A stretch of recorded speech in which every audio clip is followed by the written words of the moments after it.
बिस्मिल्लाहिर्रहमानिर्रहीम। तमाम अहले वतन पाकिस्तानियों को मुबारकबाद और पाक फ़ौज को मेरा सलाम। उम्मीद करता हूँ पाकिस्तान के हर इलाके से तकरीबन परेशानी के बादल छट गए होंगे और मुसलमान जैसा कि हमने देखा एक दूसरे को मुबारकबाद दे रहे हैं। और क्यों ना दें कि हमारे शहीदों ने इतने बड़े जो कि हमसे 10 गुना बड़े, इतने बड़े जो कि हमसे 10 गुना बड़ा दुश्मन है, उसको ऐसा करारा जवाब दिया है कि उसको समझ आ गया है कि ये कौम वो नहीं कि जिसको ललकारा जाए। और मुबारकबाद के बाद इस वीडियो का जो मेरा ख़ास मतलब है या मकसद है वो यही है कि ये एक दुश्मन के दोस्त की छोटी सी शरारत थी कि जिसको मुंह तोड़ जवाब दिया गया। कम से कम इसके बाद इतनी तसल्ली हो गई है कि दुनिया में कोई भी काफिर, कोई भी इस्लाम दुश्मन या इस्लाम दुश्मन अनासर जहाँ भी सर उठाएंगे, पाक फ़ौज और मुसलमान और पाकिस्तान की गयूर आवाम इस काबिल है कि उसको जवाब दे सके।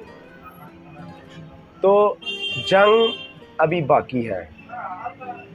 हमारा ध्यान कहीं और लगाकर दुश्मन ने मुसलमान को गर्दन को दबोचा है।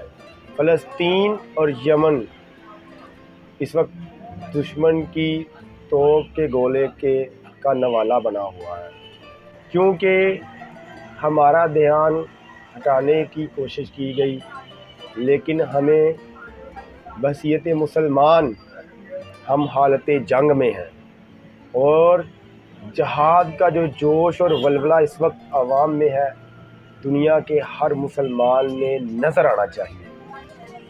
हमने तो अपनी और हमारे शहीदों ने सरहद की हिफाजत कर ली, लेकिन हमें ज़रूरत है इस्लाम की हिफाजत की।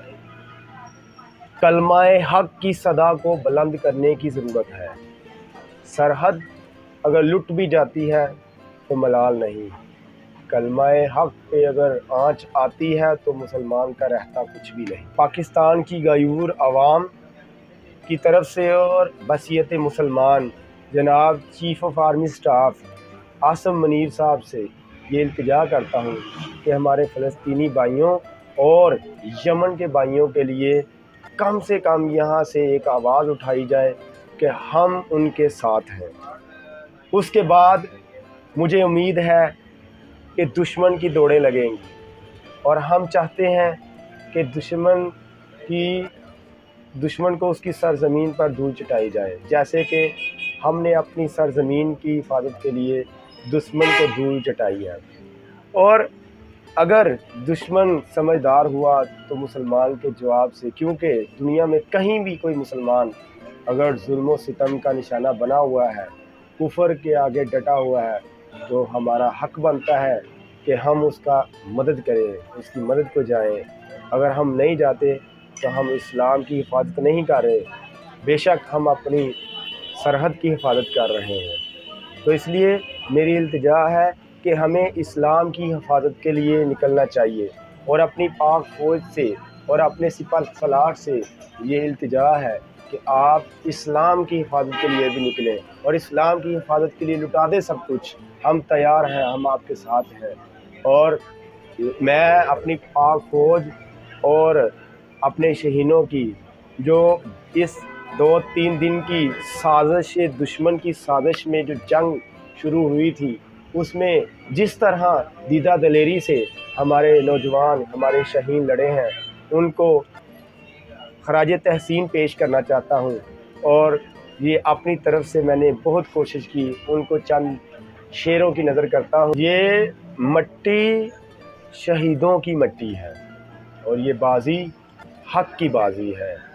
थक जाओगे, मिट जाओगे, मेरे शहीदों से लड़ न पाओगे। अबर से लिपट कर दुश्मन ये तेरी गर्दन को उड़ाएंगे, मर गए तो शहादत का बुलंद मर्तबा पाएंगे। जोश है जवान और शौक है शहादत का, दुश्मन इस बार तू बच के कहाँ जाएगा। मेरे शहीन اس بار دشمن کو چائے نہیں پلائیں گے، اس بار دشمن کو جنگ کے میدان میں دھول چٹائیں گے۔ دشمن تو کیا یہ سمجھا تھا کہ مسلمان کو للکارے گا؟ یعنی تو صلاح الدین ایوبی اور ٹیپو سلطان کی کہانی کو بدل جائے گا؟ یہ جو تیری توپ کا گولہ ہے، یہ جو تیری توپ کا گولہ ہے اور ہوا میں شعلہ ہے، مسلمان جنگ کے ہر دور میں ان کھلونوں سے ڈٹ کے لڑا ہے، اور جب کبھی سامنا کفر کے اوانوں سے ہوا ہے، کلمہ حق کی صدا کا بلند مرتبہ ہوا ہے۔ آپ کے دشمن تو یہ سمجھ بیٹھا تھا کہ مسلمان کو جان ہے پیاری؟ اس مٹی کی شان اور آن کی ہم اپنے خون سے کریں گے آبیاری۔ شکریہ جی۔